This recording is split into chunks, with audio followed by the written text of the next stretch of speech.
Hi, this is Jay Wilson, Game Director on Diablo III. Today I'm going to tell you about a new feature we've added called Artisans. Artisans are special NPCs who help the player in his fight against Diablo by lending their skills as craftsmen. This is a concept of the blacksmith, the first artisan you'll encounter in Diablo III. You don't start the game with access to artisans. You discover them on your journey through Sanctuary.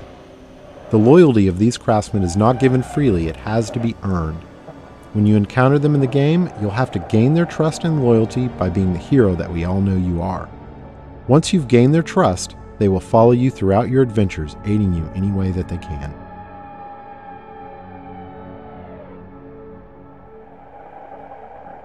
We knew we wanted to add a crafting system to Diablo III, but we felt that the idea that the player would have a side job on top of the immediate pressure of saving the world didn't really fit the tone of a Diablo game. We also didn't want the player to have to spend a ton of time banging on an anvil when they should be out killing things. So instead, artisans will do the crafting for you. As you can see, the blacksmith has set up shop in New Tristram and is ready to help out. Artisans can act as a normal vendor, selling a variety of useful items and purchasing anything you don't want to keep in your bag. All artisans can also craft certain items, depending on the type of artisan. The blacksmith mostly focuses on weapons and some types of armor. On top of that, all artisans have special abilities unique to them. The blacksmith can repair items, but most importantly, he can add gem sockets to some item types that do not already have sockets, regardless of the quality of the item. In addition, all artisans have training options so you can upgrade them, and talk options for that all-important gossip about what's happening in the world of Sanctuary. Let's talk about crafting first. Crafted items are meant to be an alternate way for the player to acquire items.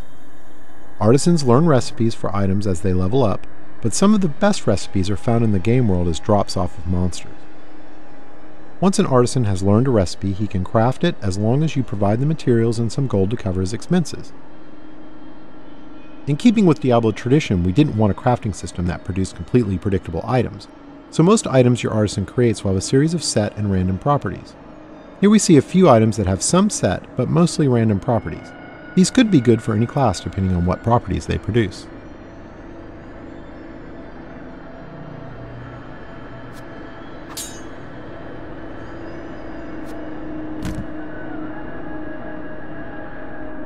The main special skill of the blacksmith is his ability to add gem sockets to specific item types.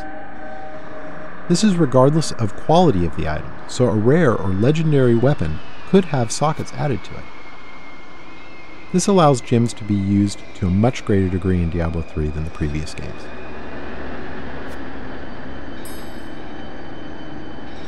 To craft items you need materials. Materials are acquired primarily through salvaging.